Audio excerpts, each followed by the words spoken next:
ابتدا ہے रब ज़ुल जलाल के बाबरकत नाम से जो दिलों के भेद खूब जानता है। देखती आंखों सुनते कानों बंदे नाचीज़ का सलाम पहुंचे। कुर्बानी और आज के हालात। पहले मामला और थे, लेकिन हालिया महंगाई ने अच्छों के भरम खोल दिए हैं। सफेदपोश और मतवस्त तबका ज़्यादा मुश्किल में है। मैंने ऐसे कई घराने देखे हैं जिन्होंने हर साल कुर्बानी दी। उसमें उनकी मोहब्बत, शौक और अकीदत शामिल थे।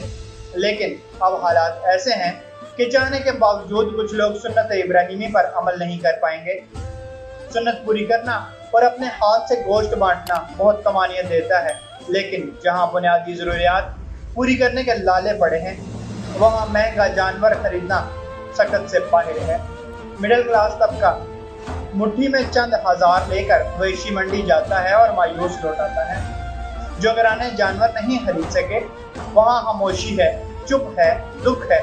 आप इस सिलसिले में बस इतना कीजिए कि बिला वजह दोस्तों, रिश्तेदारों से कुर्बानी के बारे में मत पूछते फिरें। जिनके खूंटे पे 2-3 लाख का जानवर या बकरा बंधा होता है, उन्हें एहसास नहीं होता कि दूसरों के घर के या हमसायों के माली हालात क्या चल रहे हैं। छूटते ही पूछेंगे, भाई कुर्बानी के लिए क्या खरीद रहे हैं, बकरा देना है या गाय में हिस्सा डालेंगे।